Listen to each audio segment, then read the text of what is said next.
map, please. North Dakota, South Dakota, Nebraska, Kansas. I'm going to start over because some people are not looking. Let's put it up a little bit higher maybe. All right? North Dakota, South Dakota, Nebraska, Kansas, Minnesota, Iowa, Missouri, Wisconsin. Well, I didn't actually point to it. I started to, and I changed my mind, and you guys still said it anyway. This one is Wisconsin. This one is Illinois, Indiana, Ohio, Michigan. Let's do it one more time. All eyes on it.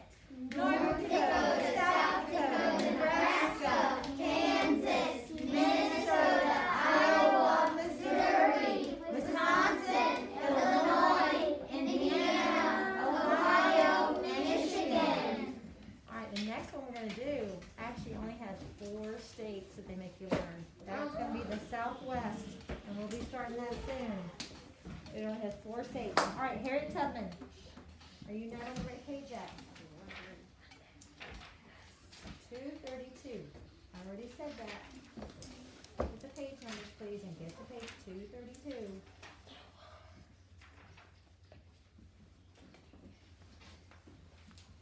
All right. A baby is born. In a small cabin on a farm in Maryland, Harriet and Ben Ross held their new baby. They named her Araminta and nicknamed her Minty. Do you wonder why, if her name was Araminta, why is she Harriet Tubman today? Well, we'll find out as we read. During this time, some people in the southern states owned slaves. Since Harriet and Ben were slaves, Araminta was a slave too. Araminta's mother loved her very much. She taught her how to sew, cook, and weave at a young age. She taught her how to care for the sick. She hoped Araminta would be given an indoor job instead of having to work in the fields. Most importantly, Araminta's mother taught her about God and told her many stories from the Bible. Her favorite story was about Moses, who led the children of Israel out of slavery in Egypt. Little did Araminta's mother know that one day her little girl would lead many slaves to freedom, just like Moses. Life as a slave. Araminta's life was not easy. Even as a little girl, she had hard jobs. Whatever her master told her to do, she had to do it. Sometimes she had to be away from home. She took care of babies, loaded wood, plowed fields, and caught muskrats in ponds and streams. She was punished if she did not do a job exactly right, even if she tried her best. But she was a hard worker and became a very strong girl. One day, Araminta learned that most people in the northern states did not own slaves. They believed slavery was wrong. They thought every person should be free. Someday, she promised herself, I will leave Maryland, go north, and be free. As Araminta grew older, she changed her name to Harriet like her mother. Harriet met a free slave named John Tubman and, turn the page so I can finish this paragraph, and they were married. And so that's how she became Harriet Tubman. She married John Tubman, and she decided to take her mother's name, Harriet. Is there a reason why you're laying down on your book? You cannot read with me when you're that close to your words. Pay attention. Even though John was free, Harriet was still a slave. She had to work wherever she was told to work. Her owner could even sell her to someone else who might live far away. When Harriet Tubman heard that she and her brothers might be sold, she decided that it was time to escape to the north. All right, go back so we can read the important words and the important names. So just turn back to one page and let's read.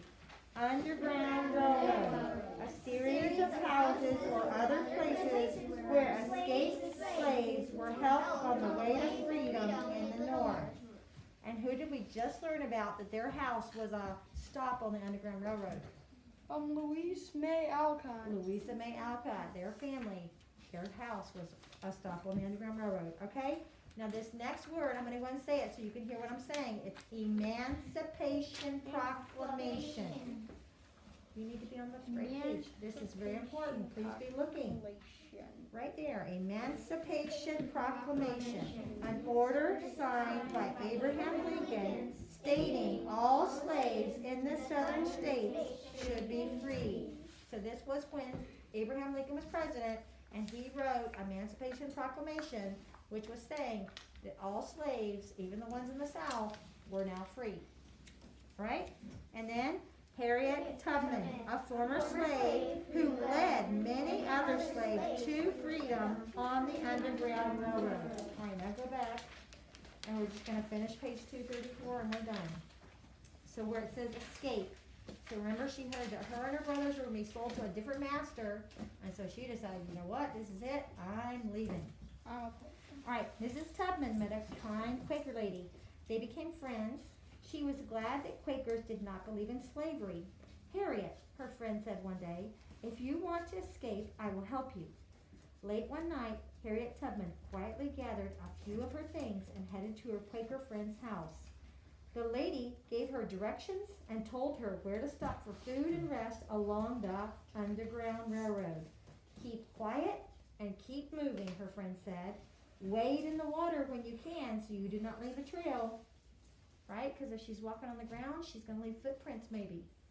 But if she walks in the water is going to wash away all her footprints. So they can't follow her.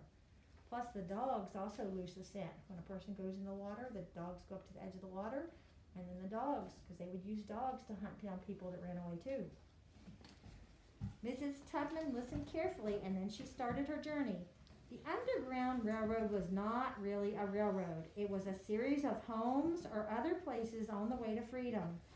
People who wanted to help slaves find their freedom agreed to hide and feed them. Mrs. Tubman had to be very careful. If she stopped at the wrong place, she would be returned to her owner and punished. The trip was dangerous, but she was determined to be free. When Harriet Tubman made it to Pennsylvania, she stopped and breathed deeply. She was finally free. Free to make her own choices of where to live and work. Free to live as she pleased. How wonderful it felt. She found a job working at a hotel where she cooked and cleaned. But instead of having to work for a master, Mrs. Tubman was paid for her work. If she wanted, she could leave that job and find a different one. She was really free. All right, and that's where we're going to stop today.